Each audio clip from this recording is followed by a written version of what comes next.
Hello. It is day 5. 5 Day of our 4 trip. in DC. But Day five. 4 in DC. That's right.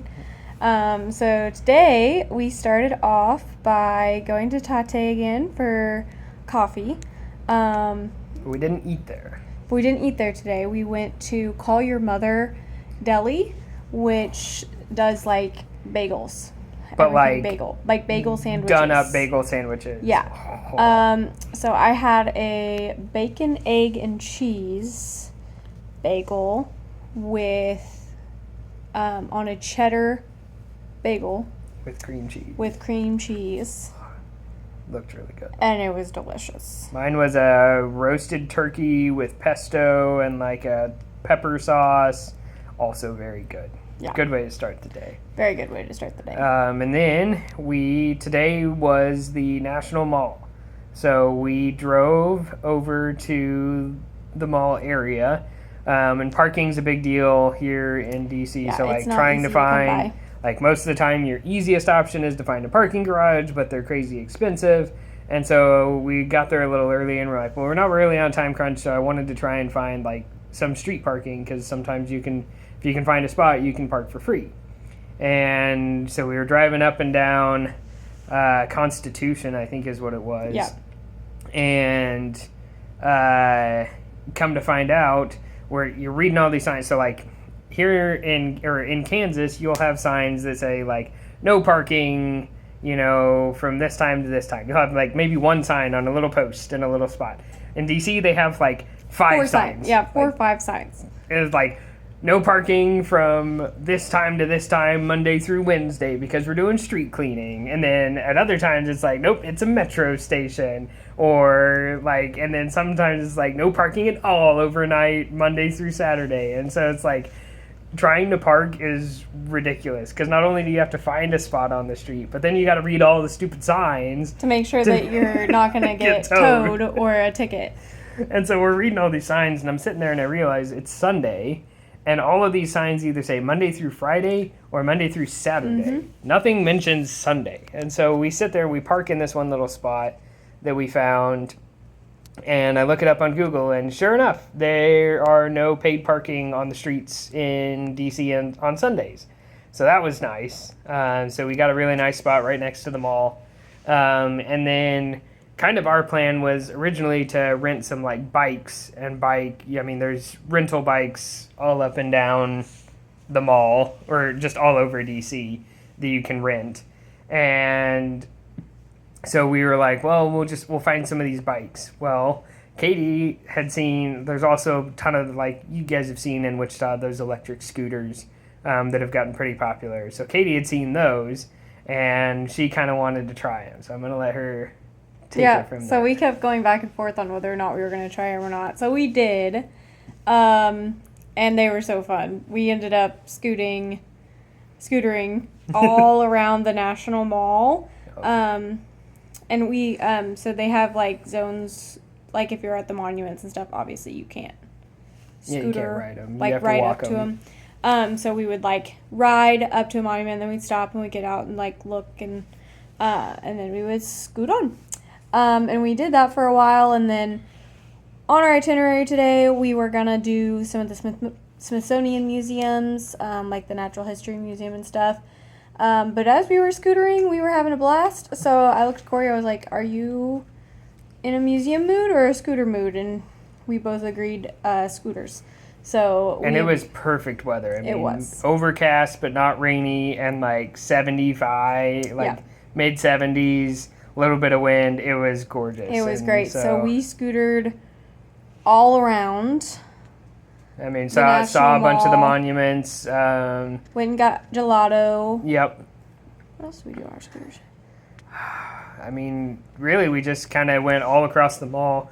There's memorials everywhere, and then there's even statues that aren't on like some of the memorial maps, and so like it's just one giant park. Yeah. And you drive or you walk or scooter around and see different things. So that was really all we did this morning was do that. So we found these little scooters, and yeah, they were so much fun. And just we were able to cover a lot of ground that way. Yeah. So Otherwise, it would have been too much walking. It would have been a lot of walking. And we had kind of both determined, like, yesterday we had a ton of fun at museums, but we were kind of museumed out. I was like, and we were going to the Holocaust. We knew we were going to the Holocaust Yeah. Museum today too. So we're like, I'm like, I don't want to do yesterday Yeah, again. I don't want to do 2 museums in a row. Yep. Because the museums in DC are actually really, really good. Yeah. So I knew that if we did do a museum today, likely we would spend A while. a while there, and my eyes Yeah. would not recover. It's a lot. So So that's what we did this morning. We Yeah. just we scooted just around. rented scooter. We bought like a ride pass for like 3 Yep. hours, Yep. and we just scootered around looking at all the different monuments. It was awesome. And memorials and stuff, and we saw the White House and like those kind of things, and it was great. It was awesome. It's a ton of fun. So we finished that time up by going and getting some gelato, and then we went to the National Holocaust Museum, which we've kind of been thinking about, like, how to describe that experience, because I think we told y'all last night we're both big history people, especially World War II. Yeah. I'm a history person. She's a World War II person. I love Um, that. See, again, it's hard to. I Yeah. don't want to say I love World War II Right, 'cause- because that's not. So it was impactful. I love learning about Yep. World War II, Mm-hmm. especially the stories Yeah. from the Holocaust and those who survived it and didn't. Like, there's Yeah. just so much. Yeah, and so it was. I mean, it was a extremely impactful experience. It was, especially for me, because for the Friends tour, we toured Mauthausen, which is a concentration camp in Austria, Yep. in 2019. And it was really, really impactful for me, too, because there was a lot of things in the Holocaust Museum that were, like, either casted or replicated or from Yep. Mauthausen. So it was like, it was just cool, like, having seen it in person and Yep. then seeing it there and the connections Yep. with everything else. I think I was most shocked about the just sheer number of concentration camps there were.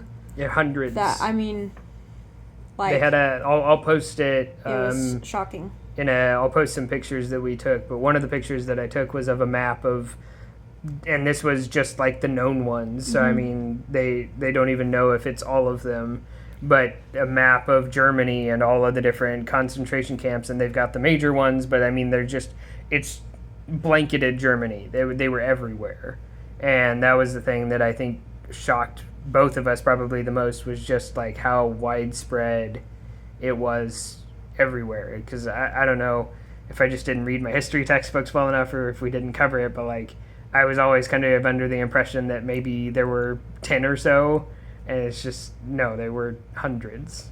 Yeah. I think what I really, I want to say enjoyed, but liked about appreciated about the museum was that I'm someone who has always loved reading, like, firsthand, like, Night by Elie Wiesel. Weisel. Yep. The Diary of Anne Frank, like those novels, and the stories of people either who have survived the Holocaust, who are sharing someone else's story, like, those have always resonated with me. I like reading about people Yep.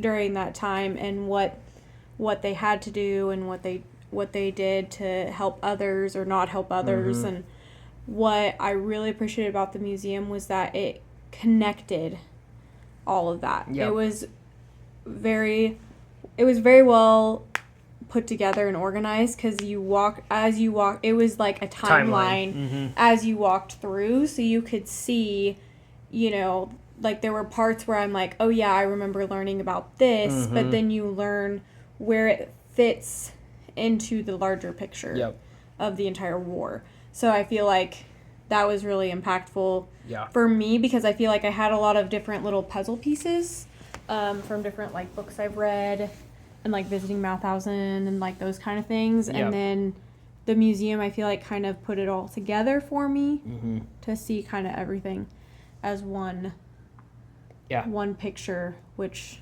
it was very intense. It was. So we were there from 2 until somewhere around 4:30. So we spent about 3 hours there. We could have spent so much more time there, but we knew we had a reservation at Filomena tonight at 5:30, and so we kind of had to make sure that we were going to be there on time and everything. But yeah, one of the things that blew me away. So it's 3 floors. And in between the first and so you start on the 4th floor and then you move your way down through floors 4, 3, and 2. And in between 4 and 3, there was a room that had hundreds of pictures from, I think they said like over 900 years. I mean, not the pictures weren't from 900 years, but like they were documenting Jews that had lived in these certain areas over this like period of time, but it was all in this kind of walkway that spanned all 3 floors. And so I mean from floor to ceiling, 3 floors tall of just photographs, like some of the oldest photographs that you can think of, and just documenting people that lived in these areas and documenting the Jewish history. And then as you walked on these walkways, they had inscribed on the glass names of the Jewish names of all the towns or provinces that were essentially erased because of the Holocaust. And so it started, and it would start with a country, and they would name each little town that lost a Jewish culture center, either a town or whatever, because of the Holocaust, because they were displaced or killed or anything like that. And so it was just, I don't know. It was a very sobering place to be. Yeah. And just, I think it's important that we remember these things. And it was a difficult. There were definitely times and things that were difficult to see and difficult to watch. But I think it's really important that we remember the things that happened not very long ago, less than 100 years ago. And just how they happened, how people got to those places, and that, you know, it's important that we remember that we're all people first. Yeah, the thing that I kept thinking as we were walking through, because one of the things that surprised me is the amount of video footage that they had of concentration camps and just hate crimes in general. Mm-hmm. One of the videos was literally of Nazis pushing Jews into a ravine and then shooting them and then repeating and then burying them.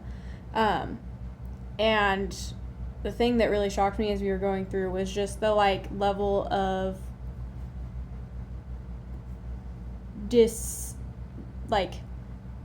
disconnect, nonchalance that you would see in the videos of the soldiers and the Nazis that were doing these things. It's Tuesday. It was crazy to me that they were just mass murdering people. And they were joking and having conversations on the side. And it was really crazy. I kept thinking, how did they get to that point? And at the very beginning of the tour, I was really shocked to learn that at the very beginning, right when Hitler had gotten promoted to a higher position of power, Chancellor, there you go, thank you. There was a building that had been set on fire, and he was one of the people that instigated the allegations that it was the Jews, even though there wasn't concrete proof. He essentially used it as a jumping off point to consolidate power and to say, this is why you all need to listen to me, because the Jews are the cause of our problems, and this is how we're going to get back, to our former glory because of all the things that they were imposed upon them, sanctions that were imposed upon Germany after World War I. And so it was a really difficult time for Germans. And so that one event was really a spark they consolidated. And like, to me, to think that it wasn't even based in truth necessarily. They couldn't prove. It could have been, but like, it was an allegation that started the entire thing, and people just took him at his word. And that just, like, kind of shook me to my core a little bit. Like, oh my gosh, if people had just, you know, looked into it a little bit more, or maybe just thought a little bit more about what they were listening to him say, that the whole thing could have been potentially avoided. It was a lot. So, try to move on from that.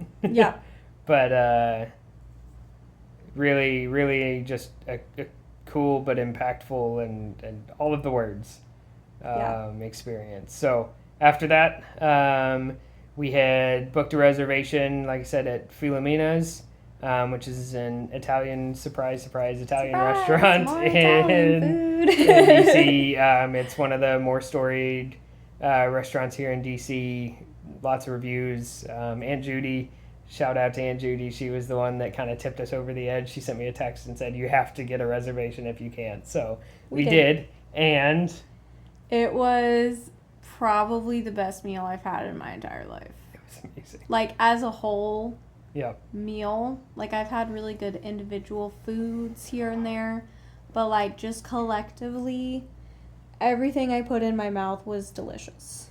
So what did we start with? So we started with lobster arancini, which is so in Italy it's a common antipasti or appetizer, which is basically a rice ball that's coated in breadcrumbs and fried.